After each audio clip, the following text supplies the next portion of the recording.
अस्सलामुअलैकुम नाज़रीन, आप देख रहे हैं प्रोग्राम न्यूज़ व्यूज़ और मैं हूँ रिजा सुहेल। नाज़रीन, पाकिस्तान में इस वक्त लंदन में होने वाला इंटरव्यू ज़ेर बहस है और ये इंटरव्यू साबिक वज़ीर ख़ज़ाना इसहाक डार साहब का है। बीबीसी को उन्होंने इंटरव्यू दिया। बीबीसी के मशहूर व मारूफ प्रोग्राम हॉट टॉक में उन्होंने इसहाक डार साहब ने ये इंटरव्यू दिया जो कि काफ़ी क्रिटिसाइज़ भी हो रहा है और एंकर्स के तेज़ और जारहाना सवालात पे बड़ा बॉडी लैंग्वेज से अनकम्फर्टेबल नज़र आए। इसहाक डार साहब जिनके बारे में ये तासुर है कि और जो गलत नहीं है कि वो अच्छी खासी दौलत के मालिक हैं और दुनिया के अमीर तरीन लोगों में उनका शुमार होता है। दुनिया भर में उनकी जायदादें फैली हुई हैं। लेकिन जब एंकर ने उनसे सवाल पूछा कि आपके पास कितनी जायदादें हैं तो उन्होंने कहा एक। फिर जब एंकर ने पूछा आपकी कितनी जायदादें हैं, उन्होंने फिर कहा एक। हमारे साथ सीनियर तज्जियाकार राय अली साहब मौजूद हैं, उनसे पूछते हैं। सर बताइएगा, क्या कहेंगे आप इस इंटरव्यू पे? जी बिस्मिल्लाहिर्रहमानिर्रहीम। रिजा बहुत शुक्रिया। पहले तो ये इंटरव्यू इसहाक डार का नहीं था, ये मियाँ नवाज शरीफ का था। मियाँ नवाज शरीफ जब नहीं गए तो यहाँ से इनको फिर गाइड किया गया मरियम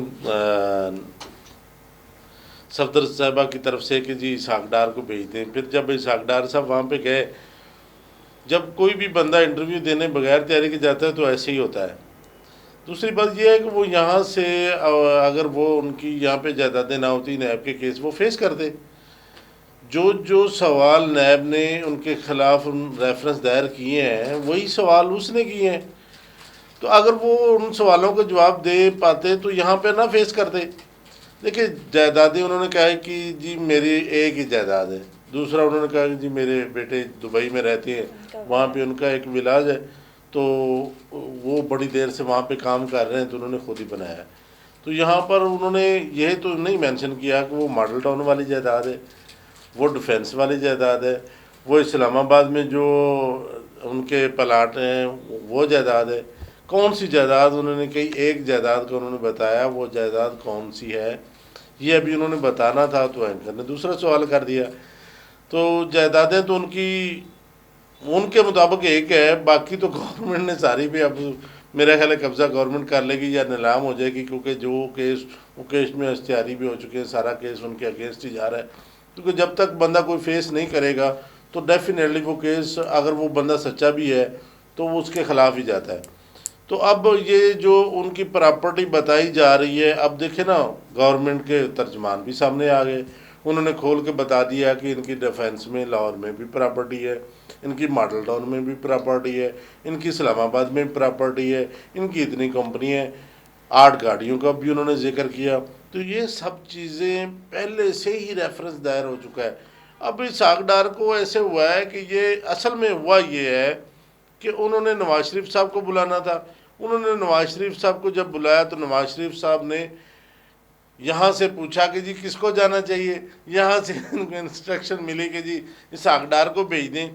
तो ये जब किसी बंदे को चलते चलते सामने कैमरे के खड़ा कर देंगे तो उनसे सवाल करना शुरू कर देंगे, तो वो ऐसे ही करेगा। प्रॉपर्टी तो उनकी बेशुमार है यहाँ पर, मगर वह उनके साथ देखें नून लीग ने ज़्यादती की है, मियाँ नवाज शरीफ साहब ने उनके साथ ज़्यादती की है कि उनको चलते चलते आगे कैमरे के खड़ा कर दिया और ऐसे एंकर के सामने खड़ा कर दिया कि जो जल्दी किसी को बोलने ही नहीं देता, वो पूरी इन्फॉर्मेशन लेके बैठता है। उसके पास पूरी इन्फॉर्मेशन थी।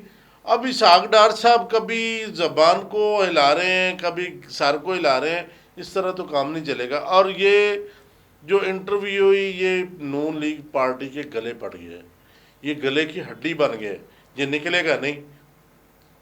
ये जैसे पहले इनके कुछ बयानिए इनके गले की हड्डी बन गए थे ना कि मुझे क्यों निकाला, अब ये भी ऐसे ही इनकी गले की हड्डी बन गया है कि एक ही प्रॉपर्टी है। सर ये बताइएगा कि आपको क्या लगता है ये जो क्लिप है जिस पर उन्होंने कहा है एक ही जायदाद है मेरी, तो ये भी वायरल हो जाएगा, ये भी आने वाले वक्तों में इस्तेमाल होगा?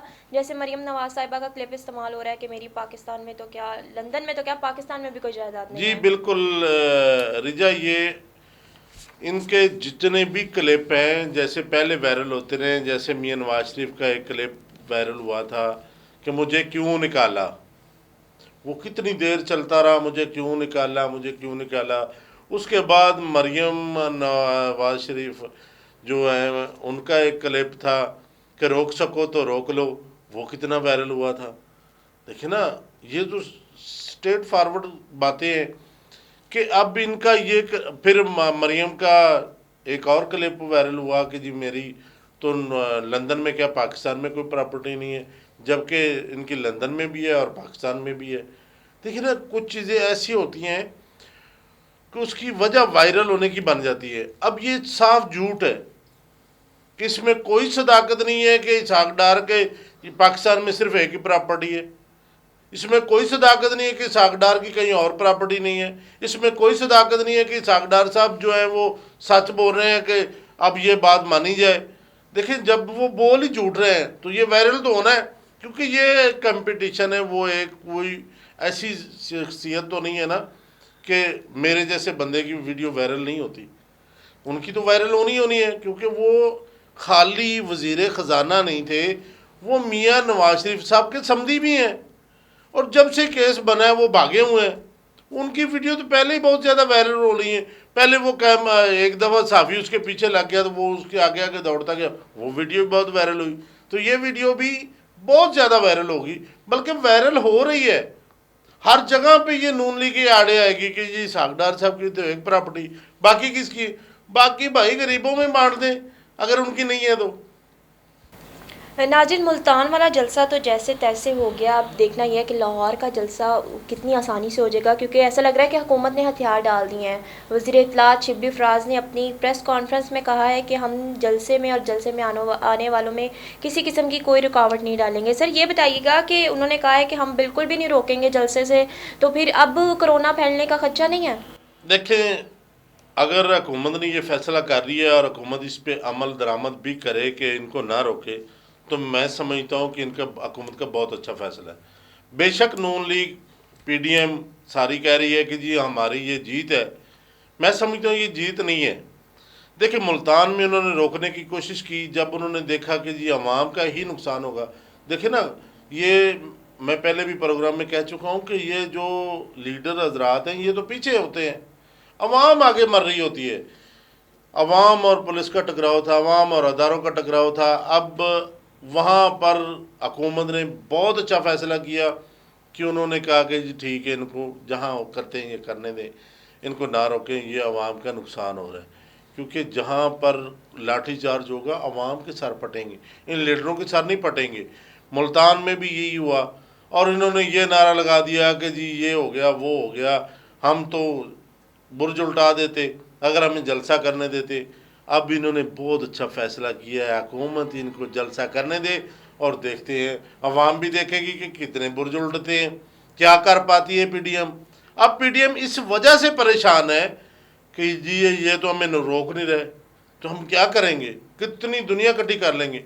अब देखें ना, रोकने से भी नुकसान हो रहा है, ना रोकने से भी नुकसान हो रहा है। रोकने से अवाम के सर पड़ रहे हैं, अवाम का नुकसान हो रहा है, अदारों के साथ टकराव हो रहा है। अगर ये नहीं रोकते तो कोरोना फैल जाएगा। कोरोना फैलता है तो फिर ये सीधा पीडीएम पे जाएगा ना, कि पीडीएम नहीं रुकी, अवाम हुकूमत तो नहीं रोकना चाहती ना।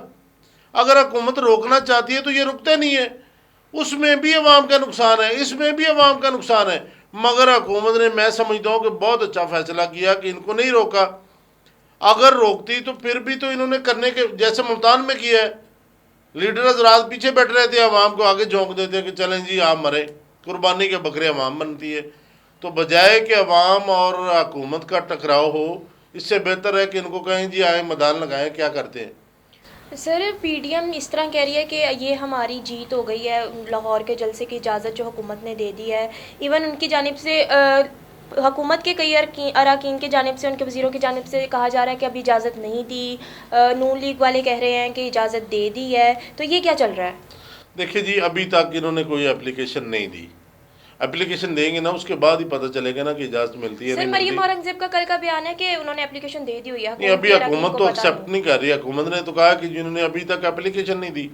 अगर इन्होंने एप्लीकेशन दी है और हुकूमत इजाज़त दे भी देती है, और हुकूमत को इजाज़त दे देनी चाहिए, क्योंकि देखिए मुल्तान वाला वाक़या हम देख चुके हैं, वहाँ पर सिर्फ आवाम का और अदारों का टकराव है।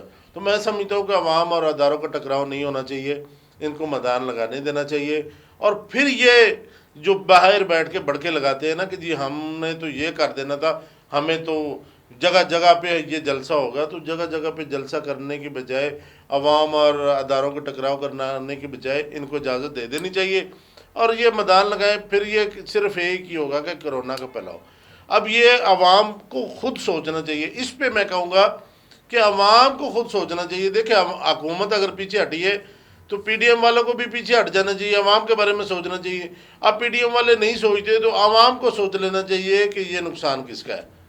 नाज़रीन, आखिर में ये कि पाकिस्तान के साबिक वज़ीर-ए-आज़म ज़फ़रुल्लाह खान चमाली साहब इंतकाल कर गए, दिल के आर्ज़े में मुब्तला थे। सर, क्या कहेंगे आप, उनकी पाकिस्तान के लिए क्या खिदमत थी? जी, इन्ना लिल्लाहि व इन्ना इलैहि राजिऊन।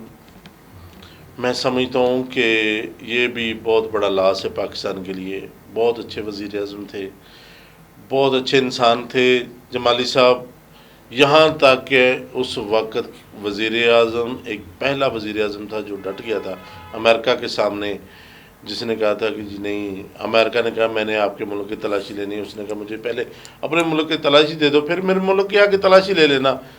जबकि उसको जबरी फिर इन्होंने हटा दिया और वो यहाँ से पहले वज़ीर आज़म थे कि जब वो वज़ीर आज़म की सीट उन्होंने छोड़ी तो वो ट्रेन पर सफ़र करके बलूचिस्तान गए थे। तो ये बहुत बड़ा लॉस है पाकिस्तान के लिए और ऐसे लीडर बहुत कम मिलते हैं जो कम बोलते हैं और बोलते हैं तो वो एक पायदार बोलते हैं। आपने देखा होगा कि उसकी बहुत कम बोला है। जब वज़ीर आज़म का टंडे उनका था तो वो जो बोलता था वो करके दिखाता था। तो अल्लाह ताला उनकी मग़फ़िरत फ़रमाए और उनके घर अहले ख़ाना को सब्र जमील अता फ़रमाए। बहुत शुक्रिया सर, आपने प्रोग्राम में अपना वक्त दिया। नाज़रीन, सीनियर तज्ज़ियाकार राय अली साहब हमारे साथ मौजूद थे। अब तक के लिए प्रोग्राम में इतना ही। अगले प्रोग्राम तक के लिए इजाज़त दीजिए। अल्लाह हाफ़िज़।